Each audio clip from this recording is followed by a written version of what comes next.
Hi, my name is Micah Shippee. I'm an instructional designer out of Syracuse University. I'm also a 16-year veteran of middle school social studies. As I mentioned to some of you yesterday, it's appropriate to question my sanity.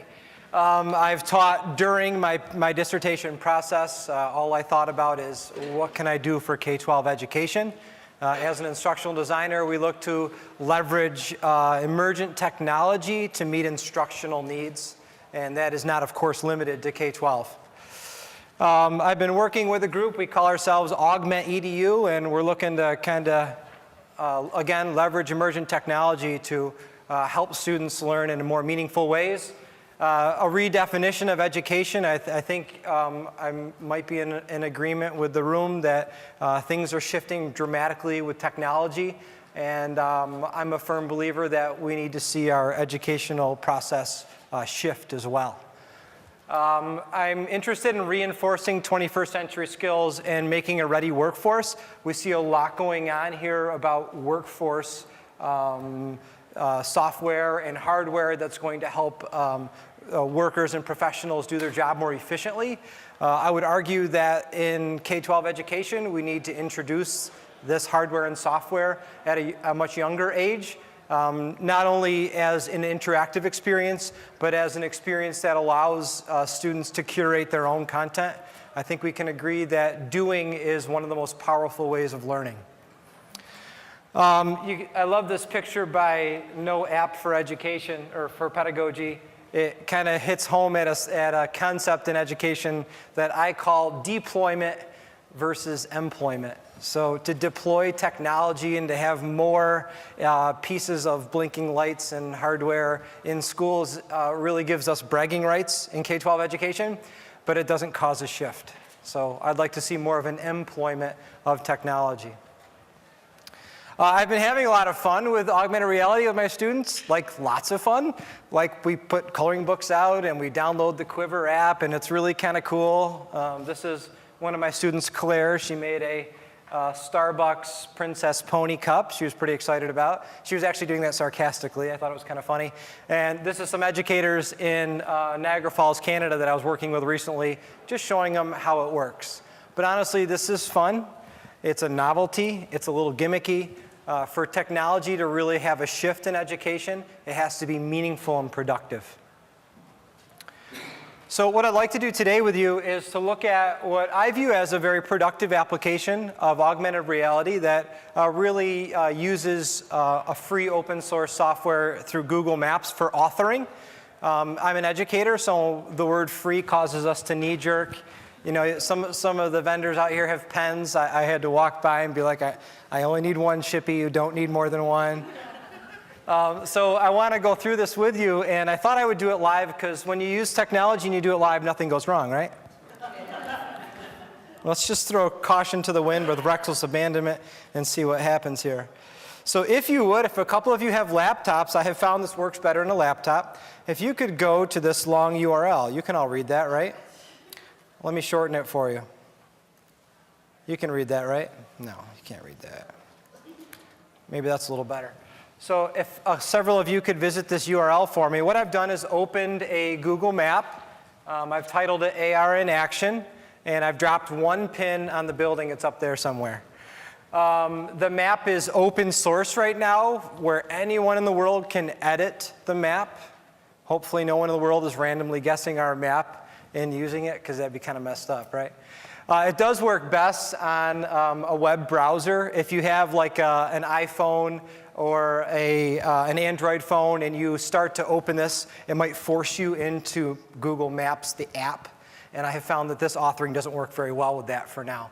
But with my students, usually it's a Chromebook environment. Are we okay with this? Can I move on from this link? Okay, so in this link, those of you who are on it with me, you'll see something very similar to mine. I like to use the base layer. That's a Google Earth image. Google Earth still makes me warm and fuzzy. You still look up where you live, right? Come on. It's been around for 12 years and you're still doing it. That's when you know we've passed gimmick. Those of you who are on it, what I'd like you to do is to grab the little pin marker and just drop a couple marks for me. And let's label them with some super serious stuff like coffee and perhaps I need more coffee. Now you're going to have to get your own. If you want to get on Lorem Ipsum really quick, you can do that. So we're looking for a couple titles and a couple of descriptions. Are a few of you with me right now? Come on, I'm taking a step of faith that someone's with me. Who's with me? Yeah. No, you didn't know. Who's with me? We're with you. There's supposed to be a fist pump. I already, you know what? I see how you guys are. No, you know. Yeah, well, as a teacher, I'm used to that. So I give, oh, look at that. You're awesome. Look how many pins we already have. Pretty cool. What's that? You don't see yours? Are you mad? Wait, let me look. Is yours on there now? Let's go boating, quiet place to sleep, Rick's sleep. Oh, this is great. Really rich content. I love it. All right, good. Trump is here. Okay. All right. I'm just going to make education great again and move on. So what I'm going to do now is, that was pretty easy, right? Authoring some content. Okay, so now I'm going to take it and export it right inside of Google Maps. Google Maps gives us the ability to export what's called a KML file. And I guarantee there's about 20 people in this room right now who know way more about that than I do. But a KML file brings with it some GPS content. So I'm going to export it, download it, and I like to put things on my desktop because that's how I roll. All right, now I'm going to go to Wikitude. Perhaps you've heard of Wikitude. They've been around for a little while. Wikitude's development zone offers a free publishing access. So I log into their site with my free account. And at breakneck speeds, I'm going to create something for you, and I will give you all the directions later on if you'd like. I'm going to make a world, a KML world. KML is the file that we used. I'll upload our AR in Action one off my desktop. And I'm going to click Next. I'm going to call it AR in Action MIT. And this is the back end of Wikitude's development zone, where I'm just uploading this map that we created. So we kind of had a crowdsourcing mentality about it, where we all authored together. And upload of our little icon. Hit save. And everything is just going so smoothly. All right, hold on. All right, let's see. AR in Action MIT. You doubted me. All right, so let's take a look. I'm going to mirror my phone. I have found, I've done this a bunch of times, that it's best to hardwire my phone, because we love tethering when it comes to augmented reality, right? Isn't that our favorite thing, to tether? No? Some of you are tetherers. I apologize. All right. Little Mac trick. I like to use my movie recorder. There's me. Hey, Micah. What's up? All right, so here is Wikitude's free app if you wanted to download it. I downloaded it ahead of time. I'm going to type in AR in Action MIT. You see our option right there, a little rocket ship. Who's excited? Come on, who's excited? That's right. I'm feeling it. I'm feeling it. All right, so you can see our little window into the world. There's somebody. Hey, Mom.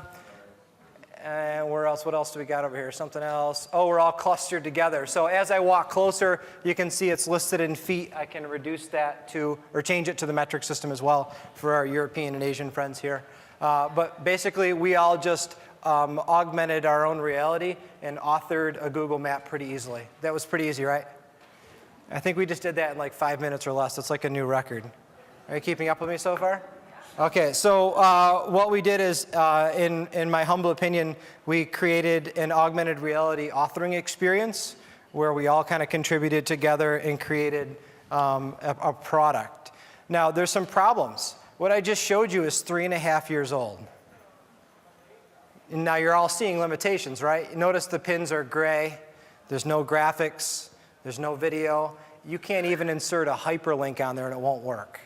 Now, it's, of course, in my opinion, generous of Wikitude to allow us to do even that. I've done it with students with a cemetery project where we did a little biographical sketch of what happened when this person lived in their lifespan from our textbook. And we put it on Google Maps, and we created a augmented reality walking tour of a cemetery, a real meaningful experience to contribute to our own communities. But it's so limited, right?